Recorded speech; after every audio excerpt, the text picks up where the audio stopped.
on the people of Gaza, who remain dependent on the steady flow of assistance into the Strip. Madam President, as Gaza is cut off again, our ability to deliver assistance and basic services is becoming harder. Funding levels for the response are extremely low. We're seeing increasing restrictions being placed on NGO partners who are critical to the aid operation, not only in Gaza, but across the OPT. Since the Knesset legislation formally took effect on the 30th of January 2025, UNRWA international staff are no longer able to rotate in and out of Gaza. The amount of cash that humanitarian personnel can bring into Gaza has been further decreased to a half of previous levels, far below what is required to cover even basic expenses for a 6-week rotation. On the 9th of March, Israeli authorities introduced new registration rules for international NGOs delivering humanitarian aid to Palestinians in the OPT. If enforced, these would impose strict conditions and significantly disrupt aid operations.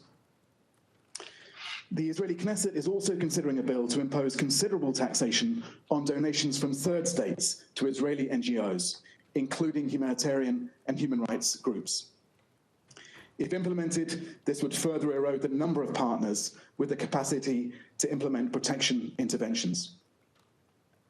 Many Israeli NGOs are engaged on legal cases involving home demolitions and forced evictions. They also provide protective presence activities related to settler violence. We continue to give what remains inside Gaza to those most in need. We are trucking water where we can, providing reduced food rations, and distributing shelter items. We continue to support hospitals with supplies, emergency medical teams, and casualty evacuations to hospitals in Gaza. Our education partners report that about 631 temporary learning spaces are now operational throughout Gaza, supporting over 172,000 students. But we cannot sustain this for much longer unless the crossings are opened again for aid to enter. Madam President, the 42-day ceasefire proved what was possible. Aid delivery was enabled, and we scaled up quickly and effectively. 30 hostages and 8 deceased hostages and 583 Palestinian detainees were released during that period. Criminal activity in Gaza was brought under control, reducing the looting of humanitarian convoys by armed Palestinians. Over 4,000 trucks of aid per week entered Gaza. We reached over 2 million people, 540 water delivery points set up, 113,000 tents distributed to families by the UN humanitarian partners and others. Our polio vaccination targets were exceeded, reaching over 600,000 children. Maternity kits were expanded to support 5,000 births. Thousands of postpartum kits were distributed for mothers and newborns. It proves what's possible when we're allowed to do our job. We cannot and must not accept a return to pre-ceasefire conditions or the complete denial of humanitarian relief. Civilians must be protected. Their essential needs must be met. International law must be respected. Madam President, I also have grave concerns about the protection of civilians in the West Bank. The situation there is an urgent crisis that must be addressed with the necessary international attention. Since the start of this year, 95 Palestinians have been killed, including 17 children, and 869 have been injured, including 179 children. The Israeli military has renewed wide-scale operations in the northern West Bank, deploying tanks for the first time in 2 decades. 40,000 Palestinians have been displaced in these operations, including from refugee camps and cities. Civilian infrastructure has been extensively destroyed. In Area C, Palestinian communities continue to be coerced off their land by settlement expansion, settler violence, and home demolitions. Hundreds of Israeli settlers have launched large-scale attacks on Palestinian villages, burning homes and destroying property. Over 800 movement obstacles, including over 20 new road gates and checkpoint closures, are severely disrupting Palestinians' access to work, healthcare, and essential services. Restrictions by Israeli authorities continue to prevent thousands of Palestinian worshippers from reaching holy sites. Madam President, three things need to happen right now. First and foremost, humanitarian aid and commercial essentials must be allowed to enter Gaza. Blocking food, water, medicine for people who need them is unconscionable. It also goes against international humanitarian law and the provisional orders of the International Court of Justice. Second, we must renew the ceasefire. Over 48,000 Palestinians have been killed and thousands more are missing. Over 1,200 Israelis have been killed. Over 100,000 Palestinians are injured, many with life-changing wounds. The return to hostilities overnight must cease. The suffering of the people of the region must end. A renewed ceasefire is the best way of protecting civilians in Gaza, in the OPT, and in Israel, releasing hostages and detainees, and allowing aid and commercial supplies in. And third, the humanitarian response must be funded. We have received only 4% of what is needed. We don't even have enough to get through this quarter. In closing, I am reminded of a message I saw scrawled on a hospital whiteboard in Gaza, written by a doctor who was later killed. A message that has stuck with me. Whoever stays until the end will tell the story. We did what we could. Remember us. Madam President, colleagues on the Security Council, will we be able to say that we did what we could? Thank you. And I thank Mr. Fletcher for his briefing. I now give the floor to those council members who wish to make statements. I give the floor to the representative of Algeria.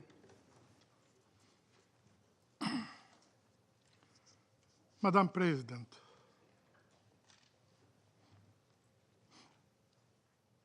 at the outset, I would like to express my sincere gratitude to Mr. Tom Fletcher for his sobering and alarming briefing.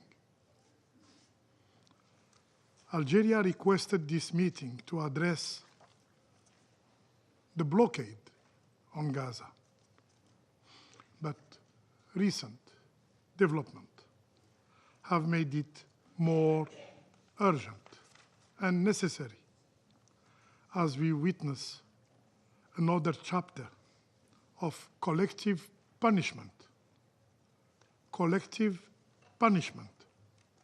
being inflicted upon the people of Gaza. This is not a routine briefing on the ongoing suffering enduring by the Palestinian civilians in Gaza.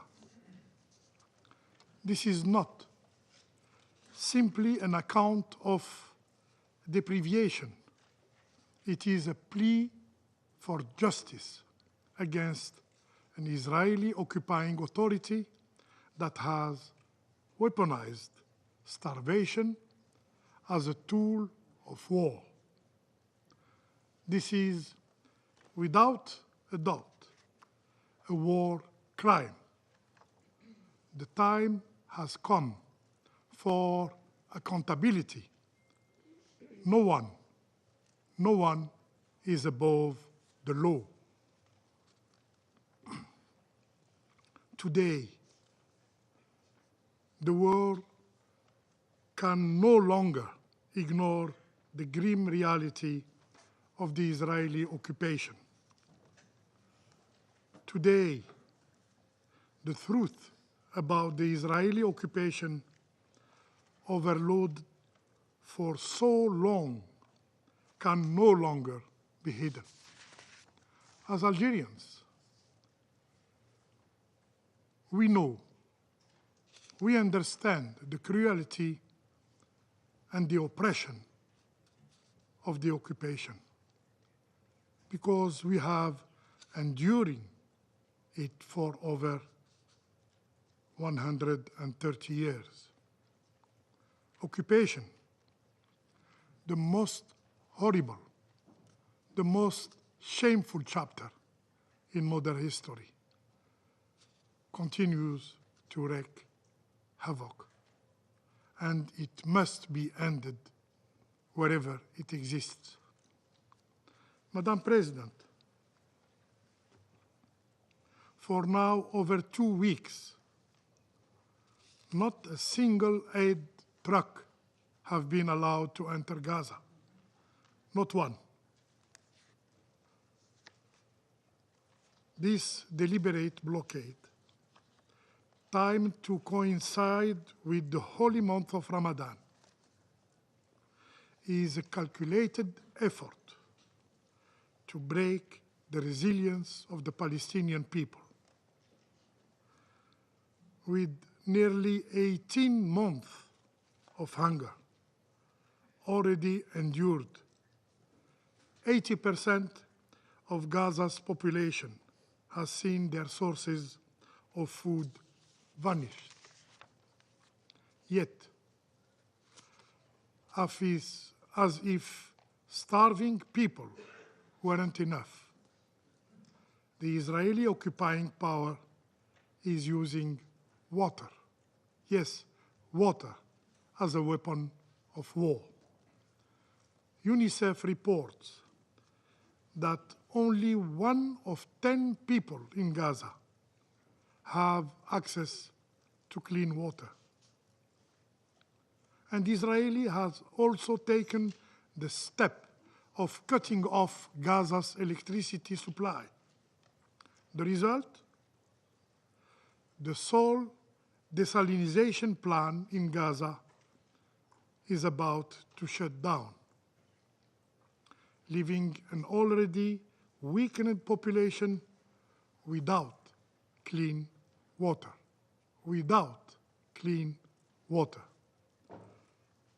Are we really going to wait until more lives succumb to hunger and to epidemic? Madam President, this is not just about withholding aid. The Israeli occupation has targeted the entire Gaza's food system, making it impossible for the people to feed themselves today, and very difficult to sustain themselves in the future. According to the UN Special Rapporteur on the right to food, Mr. Michael Fakhri, Israel is not merely obstructing aid.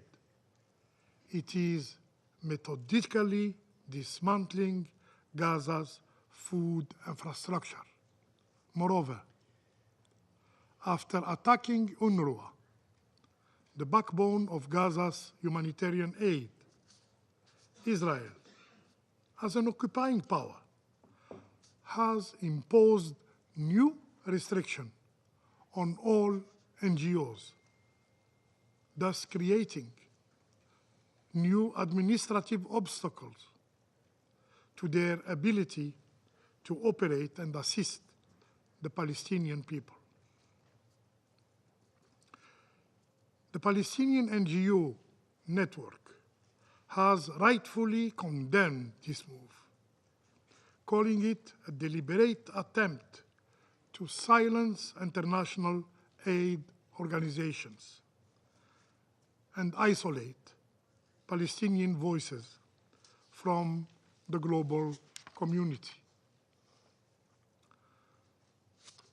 Amidst this humanitarian catastrophe, the Israeli occupying forces brazenly took the liberty of killing Palestinians,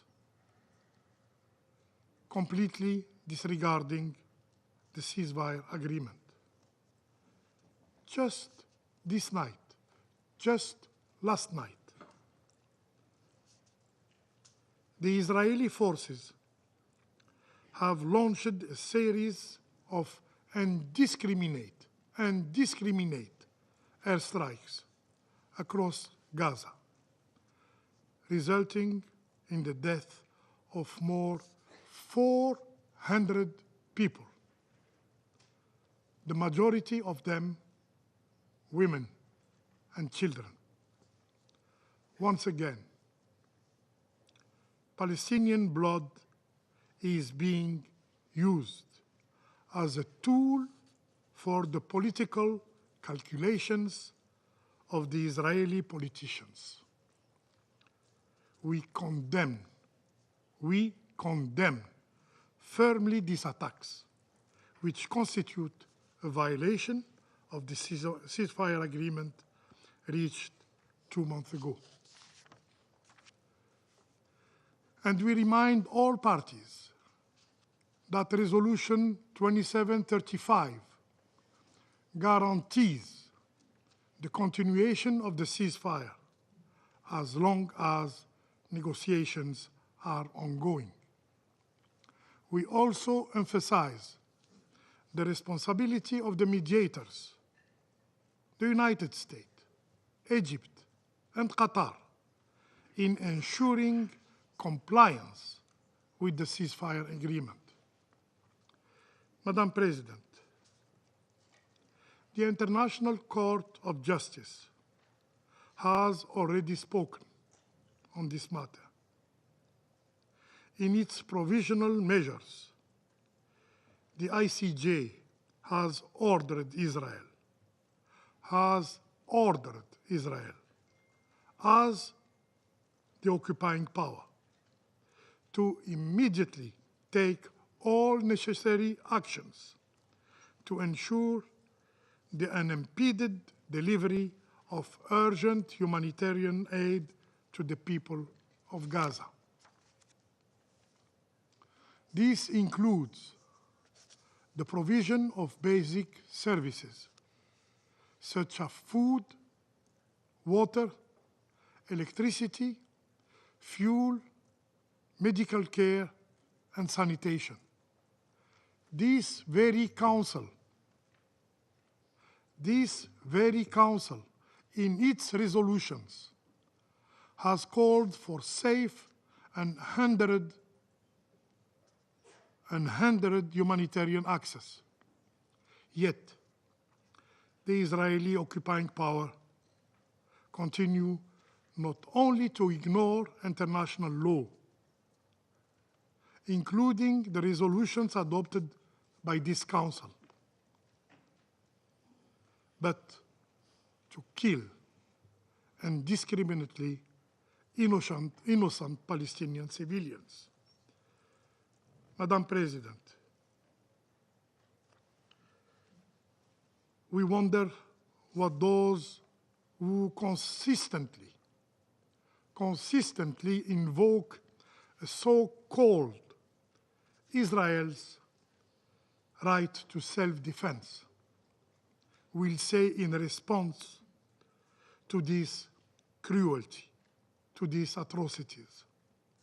In Gaza, we are witnessing the systematic degradation of human dignity, the deliberate stripping away of the right of life, the right to life, to food, to water, and to basic human dignity.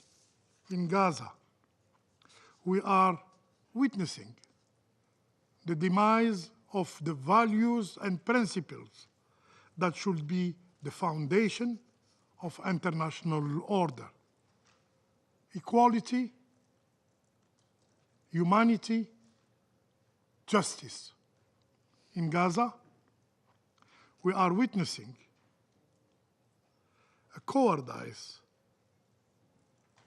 and brutality of the Israeli occupation that is in full display, with no regard for innocent lives.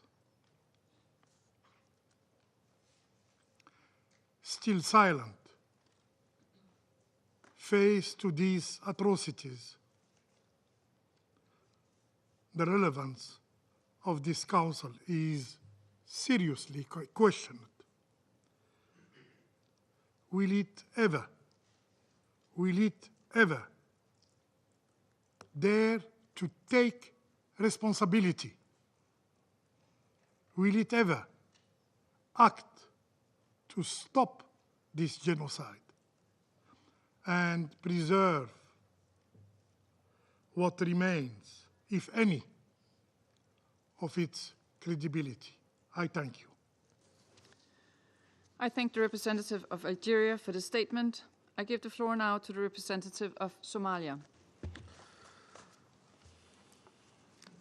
Thank you, Madam President. I wish to begin by thanking USG Fletcher for his sovereign briefings and on the latest development in Gaza. The scale of destruction and loss of life demands our immediate attention and action. The humanitarian catastrophe unfolding in Gaza has reached unprecedented level of severity. We express our profound concern about the inconceivable decisions on March 2nd to halt humanitarian aid in Gaza by Israel to a territory where over 2 million people, including 1 million children, are desperately struggling to survive. The suspension of humanitarian operation at the time when humanitarian needs are at their most critical threatens to completely unravel the already fragile humanitarian response.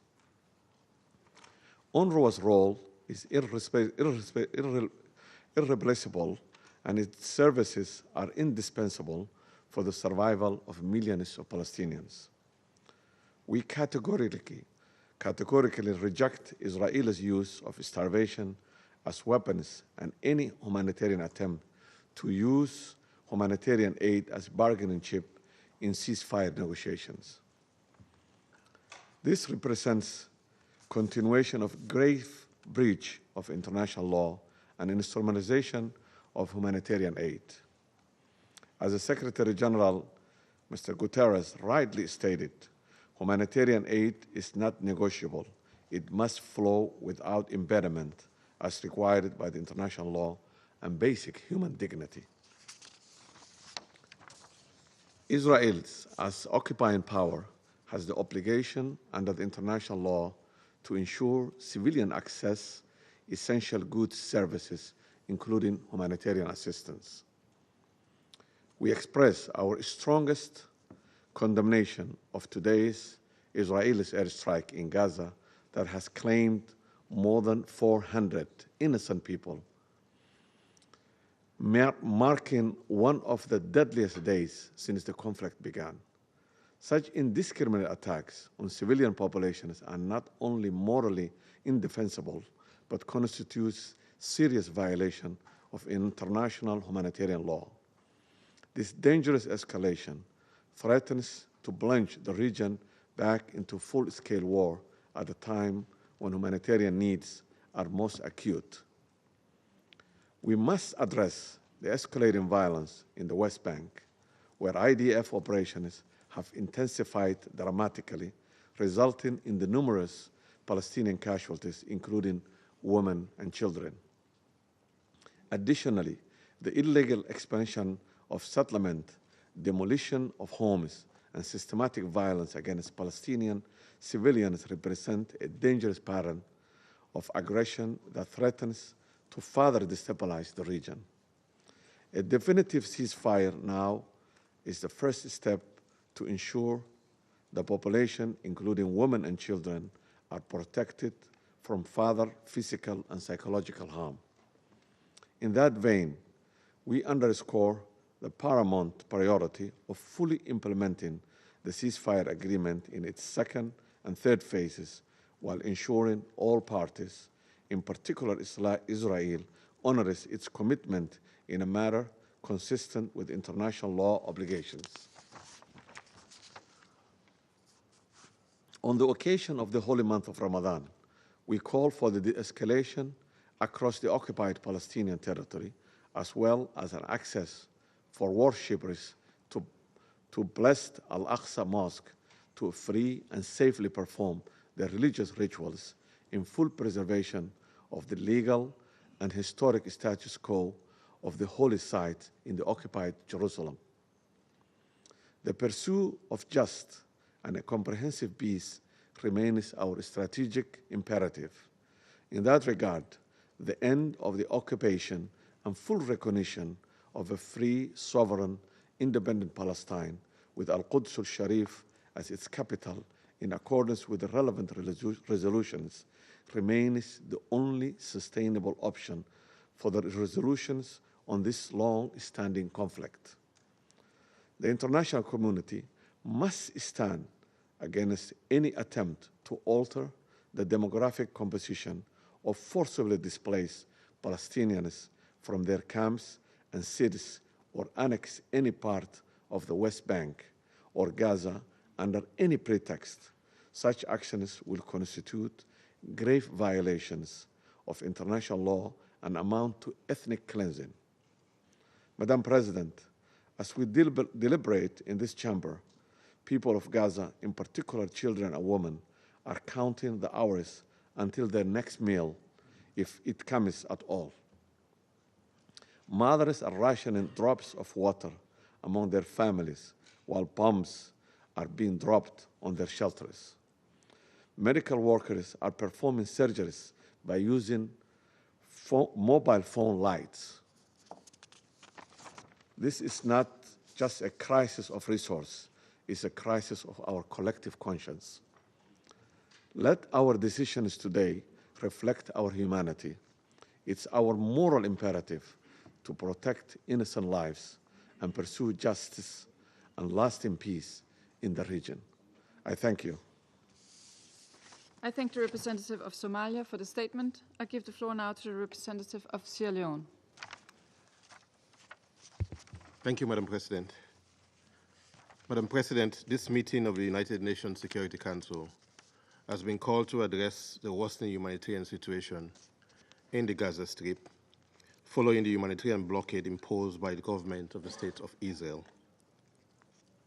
With the devastating bombing across Gaza in the past 24 hours, it is evident that this meeting is being held when there is a direct violation of the ceasefire. Let me thank Under-Secretary General for Humanitarian Affairs and Emergency Relief Coordinator, Mr. Tom Fletcher, for his important and sobering briefing.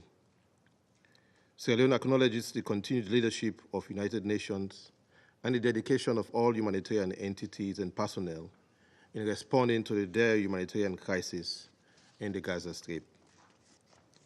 The ceasefire agreement reached by the government of Israel and Hamas in January 2025 was a significant development, demonstrating the potential of good faith engagement and political will in achieving tangible progress. However, while the agreement reduced violence, its implementation has been marred by severe challenges that demanded urgent redress and continued engagement.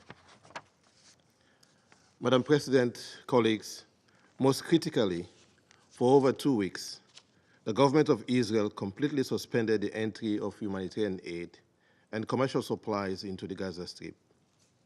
The consequences of this blockade have been devastating, deepening the suffering of civilians and exacerbating an already dire humanitarian crisis. The deliberate withholding of food, water, medical supplies, and electricity, particularly when imposed on a besieged population already facing extreme hardship, constitute, in our view, collective punishment, a violation of the Fourth Geneva Convention. Since March 2nd, humanitarian aid has been completely blocked from entering Gaza, leaving 1.9 million displaced persons without food, medical care, or other life-sustaining assistance. The United Nations Relief and Works Agency, UNRWA, and other humanitarian organizations have reported massive shortage of food, medicine, and medical supplies, further exacerbating the dire conditions in overcrowded shelters and hospitals. Of particular concern, a report from UNFPA and UNICEF regarding the prolonged denial of reproductive health services for women and girls, further violating their rights to health and dignity. The cutting off of electricity has worsened the crisis, rendering hospitals and health facilities unable to operate critical life-saving equipment. The collapse of the main desalination and purification plant has deprived thousands of families, including children, of access to clean drinking water, exacerbating risk of waterborne diseases and severe malnutrition.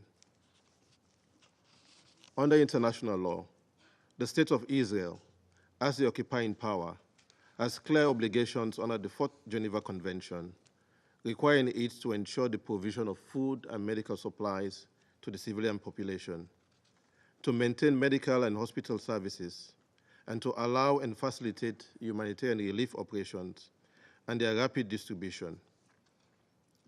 The deliberate obstruction of humanitarian aid in Gaza is a serious violation of these obligations.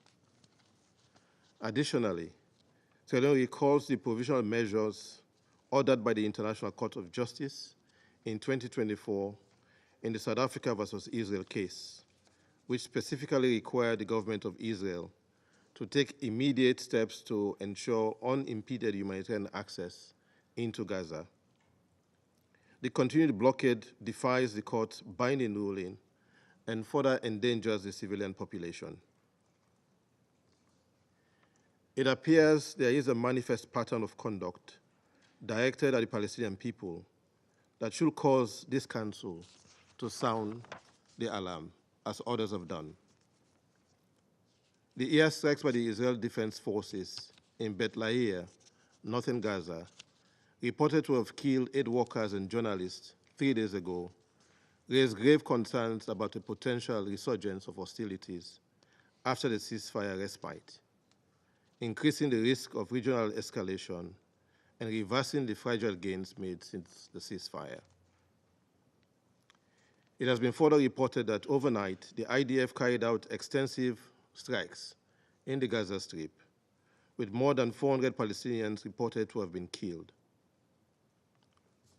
Are these actions not a deliberate infliction of condition of life calculated to bring about the destruction of the Palestinian people? The collective punishment, indiscriminate killings, and withholding of food, water, and medical supplies essential for survival? Like a canary in the coal mine, we must sound the alarm. The intentional deprivation of humanitarian aid, when combined with the scale of suffering, displacement, and reported rhetoric from high-ranking officials advocating for such measures, raising serious concerns. This Council and the international community has a duty to act and to fulfill its obligations. Sierra Leone calls on the Security Council to take urgent action to ensure the immediate and full resumption of humanitarian aid to Gaza and to uphold international humanitarian law. We stress the importance of, first, reaffirming that the State of Israel, as the occupying power, must comply with its obligation under the Fourth Geneva Convention and international humanitarian law. Second, ensuring full compliance with the ICJ's provisional measures which demand unimpeded humanitarian access. Third, supporting the protection of humanitarian workers who continue to risk their lives to deliver essential services under severe restrictions. UNRWA, UNICEF, and WHO remain critical actors in sustaining the fragile healthcare system and addressing the needs of premature newborns, young children, and elderly patients vulnerable to diseases.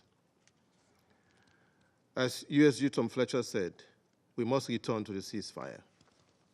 Madam President, Sierra Leone condemned at the first occasion the brutal acts of terror committed by Hamas and other armed groups against Israeli civilians on 7 October 2023. We affirm the prohibition of hostage-taking under international law and demand the immediate and unconditional release of all hostages held by Hamas since 7 October 2023. We are clear and unequivocal on this point, while noting and respecting the agreed arrangement for the release of Palestinian detainees endorsed by this Council. We therefore emphasize the necessity of sustained diplomatic engagement to consolidate the ceasefire agreement and address outstanding issues. A just and lasting solution to this crisis requires the full and immediate restoration of humanitarian aid access, respect for international law and accountability, the protection of civilians and humanitarian workers, and a political resolution based on the two-state solution, ensuring security and coexistence for both Israeli and Palestinians. This Council must remain steadfast in upholding its responsibility to maintain peace, security, and justice. The cost of inaction is too high, and the suffering of the people in Gaza, the occupied Palestinian territory, and Israel cannot and must not be ignored. I thank you. I thank the representative of Sierra Leone for the statement, and I give the floor to the representative of Guyana. Madam President, thank you for organizing today's briefing, and my thanks as well to USG Fletcher for his sobering briefing.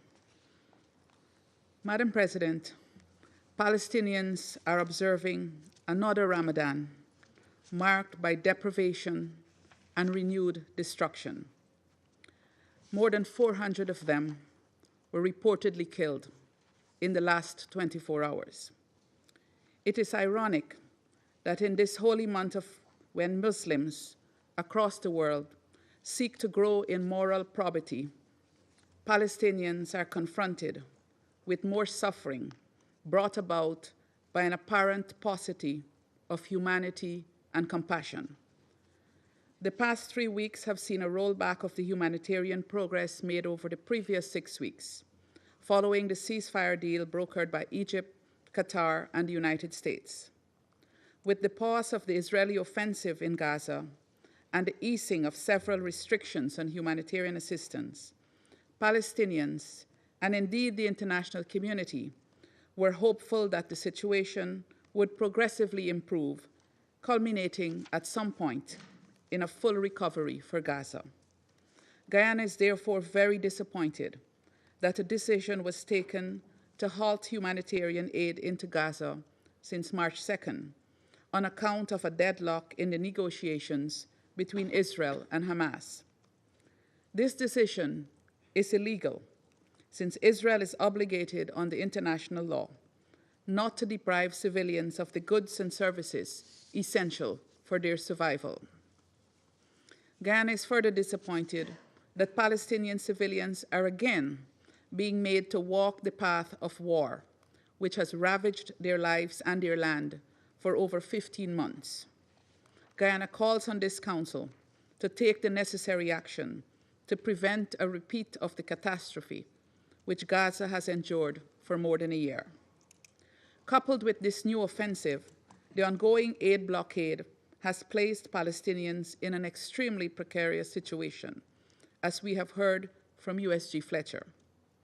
Guyana calls on Israel to lift the ban on the entry of aid into Gaza, in keeping with its obligations under international humanitarian law.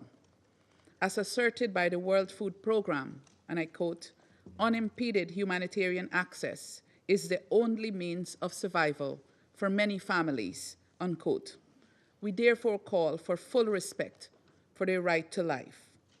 We further call on Israel and Hamas to prioritize the lives and well-being of civilians and to urgently reach agreement on the next phase of the ceasefire deal and ultimately on a permanent ceasefire. We also call on Israel to halt airstrikes on Gaza, as these only strain the negotiating environment in addition to bringing more death and destruction. Madam President, as the largest gathering on women's empowerment and gender equality, the Commission on the Status of Women is currently meeting in New York.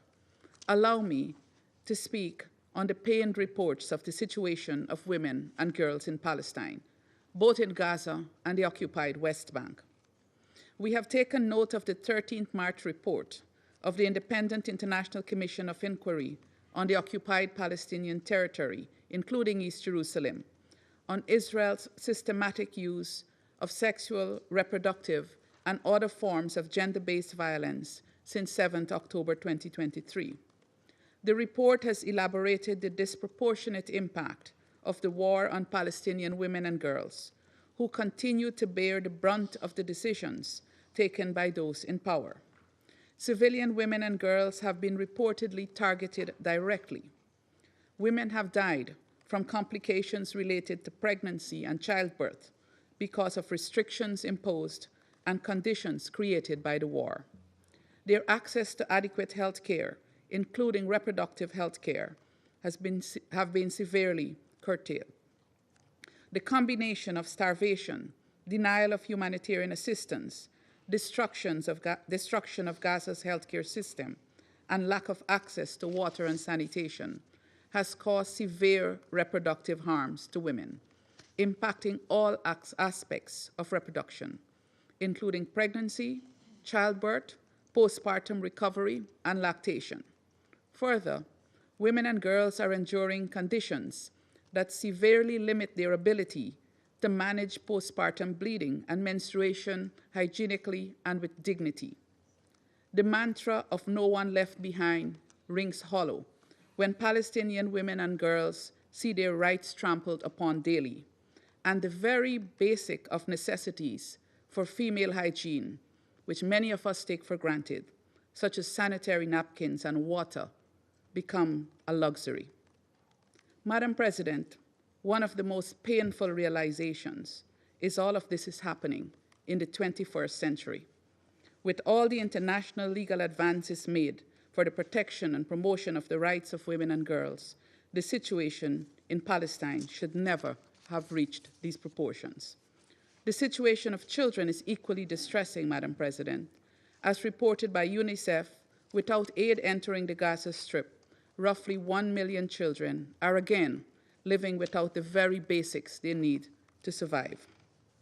Madam President, dear colleagues, the people in Gaza continue to suffer because of political decisions that they had no part in making.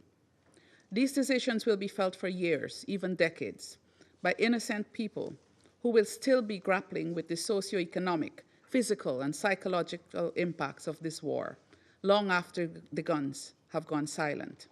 In fact, this is a double tragedy, since the people of Israel will also continue to grapple with the consequences of a decades-old war that keeps pitting them against people who, just like themselves, dream of peace. Guyana's singular appeal to the parties is to prioritize peace for the people of Palestine and the people of Israel. In so doing, we reiterate the need for an immediate, unconditional, and permanent ceasefire to create the conditions for the recovery and reconstruction of Gaza. Guyana again calls on Israel to lift its illegal blockade of aid into the Gaza Strip to facilitate the easing of the dire humanitarian situation, and on the international community to scale up its humanitarian assistance. We also reiterate the demand for the immediate and unconditional release of all remaining hostages from Gaza and of Palestinian prisoners detained in Israeli jails without charge. Finally, Guyana calls for earnest efforts towards a lasting, just, and comprehensive peace between Israel and Palestine, premised on the two-state solution. Guyana remains committed to doing its part to this end. I thank you. I thank the representative of Guyana for the statement. Before I give the floor to the representative of France, I would like to announce our... Sorry, I'm sorry, I'm wrong here. So I now give the floor to the representative of the United States. Thank you. Thank you, Madam President.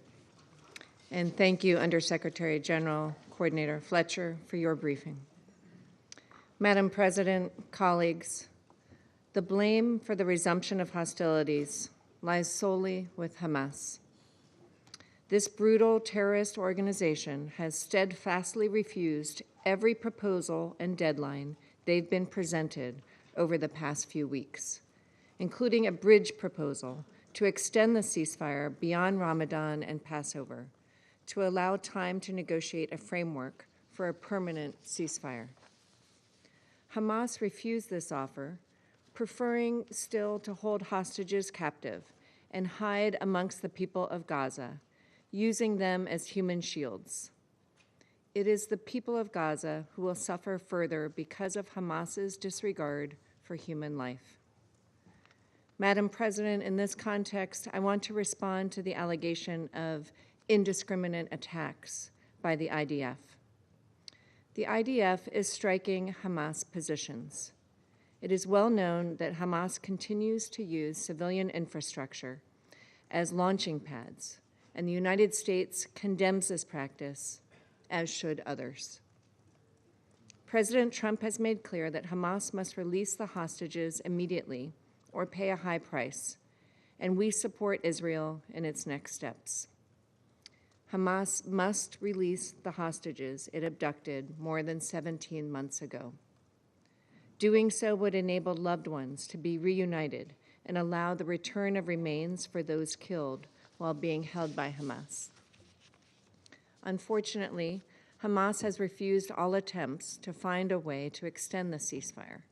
It has been weeks since Hamas has released any hostages. We must recognize Hamas's savagery for what it is. This terrorist organization committed the worst massacre of Jews since the Holocaust, raped and engaged in sexual violence toward Israeli hostages and other victims of the attack, released multiple hostages in a condition reminiscent of Holocaust survivors, and murdered and then paraded the coffins of the Bibas children through the streets. President Trump has been clear. All of the remaining 59 hostages, including New Jersey resident Idan Alexander and the bodies of 4 Americans murdered by Hamas, Itai Chen, Gadi Haggai, Judy Weinstein Haggai, and Omer Nutra, must be immediately released. Behind every terrorist group like Hamas or Palestinian Islamic Jihad, behind every act of violence, behind everything that threatens peace and stability for the millions of people who call this region home, is Iran. The countries of the Middle East have an historic opportunity to reshape their region in a way that affords all its people a better path forward. Stronger ties between Israel and its neighbors offer an alternative to Iran's malign influence and state sponsorship of terror. The United States will do its part with our Arab partners to work toward a durable solution to the conflict and create a more prosperous future for the region's people. Thank you. I thank the representative of the United States for the statement. I will now try again to welcome our new colleague, Ambassador Jérôme Bonafont, who's the new permanent representative of France to the Security Council. We look forward to working together. You have the floor. Merci, Madame la Présidente, et merci pour vos mots d'accueil et de bienvenue. J'essaierai d'être à la hauteur de mon prédécesseur Nicolas Rivière, qui m'a dit à quel point il appréciait ses relations de travail et de coopération avec toutes et tous les membres de ce Conseil. Madame la Présidente, la France remercie le coordonnateur des secours d'urgence pour son exposé et elle remercie l'ensemble des personnels humanitaires déployés au secours des populations affectées par la crise. Madam President, Tom Fletcher said this, the humanitarian situation in the Gaza Strip, it has once again become disastrous. Nothing can be added to this description. We hope that we won't have to say this again, or we hope that, but reality now means that we have to. France condemns the Israeli strikes carried out yesterday in the Gaza Strip that have already led to hundreds of civilian victims. We call for an immediate end to hostilities which compromises the efforts to release the hostages and threatens the lives of the civilian population in Gaza. All parties must respect the ceasefire comprehensively and engage in good faith negotiations in order to make the ceasefire permanent. and continue with the January agreement. We call upon the Israeli authorities to ensure the permanent protection of all civilians and to re-establish access to water and electricity, as well as to immediately lift obstacles to the entry of humanitarian aid in Gaza. We reiterate our call for the unconditional release of all hostages still detained in Gaza. France also expresses its concern with regard to the situation for the civilians in the West Bank, particularly forced displacement. We call upon the Israeli authorities to show the greatest restraint in the use of force and to ensure, according to international humanitarian law, the protection of the civilian population and enable the rapid return to those civilians that have been displaced. International humanitarian law must fully apply. We welcome the work of the agencies, funds and programs of the United Nations, including UNRWA, in assisting the population. Madam President, it is imperative that all of the hostages be released without condition in accordance with international law and what this Council has so many times demanded. Hamas must put an end to the degrading and humiliating treatment inflicted on the hostages. And France continues to stand in solidarity with the hostages and the Israeli people in the face of the trauma they have suffered. We will always condemn the terrorist, barbarous attacks committed by Hamas and other terrorist groups on the 7th of October 2023, which constitute the worst anti-Semitic massacre since the Shoah. We will never cease to condemn the sexual violence committed by these terrorist groups. The Council must do the same. France welcomes the tireless efforts of the United States, Qatar, and Egypt in facilitating negotiations for continuing the ceasefire and the release of hostages. I referred to this previously. Hostilities in Gaza must end and lead to lasting peace. France welcomes the proposal for Gaza reconstruction put forward by the member states of the Arab League at the Cairo summit on the 4th of March last, and we would call upon all parties to build on the strengths of this plan in order to progress, particularly in the area of security and governance. This plan must exclude Hamas from governance in Gaza. The movement must be disarmed and it must provide solid security guarantees to Israel. The future of Gaza must go hand in hand with a global political resolution of the Israeli-Palestinian conflict. And it is with this goal in mind that France in June 2025 will co-chair with Saudi Arabia an international conference on the implementation of the two-state solution, Israel and Palestine, here in New York. This is the only path that will allow Israelis and Palestinians to live side by side in peace and security. But for the moment, what is urgent is to stop the bombing, resume humanitarian aid, and to release in dignity all of the hostages. I thank you. And I thank the representative of France for the statement. And now give the floor to the representative of Panama. Thank you very much, Madam President, for convening this meeting, and thanks to Mr. Tom Fletcher, Under Secretary General for Humanitarian Affairs and Emergency Relief Coordinator, OCHA, for his detailed report. This meeting is being held in a context of profound concern, given the deterioration of the humanitarian situation in the Gaza Strip following the recent restrictions on the entry of humanitarian assistance. We deeply regret the worsening of the always sensitive ceasefire that had provided temporary relief to the civilian population. It's urgent now that efforts be resumed, all necessary efforts to restore calm and enable safe access of assistance to those that need it so much. Since the 1st of March, the closure of the border crossings has prevented the entry of humanitarian assistance, leading to serious scarcity of food, medicines and fuel. This has endangered thousands of people who, for so long, have depended on humanitarian assistance to survive, in particular during this period of the holy month of Ramadan, which should be a time of peace and reflection. As indicated by the World Food Programme, in the 42 days of the ceasefire, it was possible to deliver more than 40,000 metric tons of food to Gaza, providing vital assistance to 1.3 million people.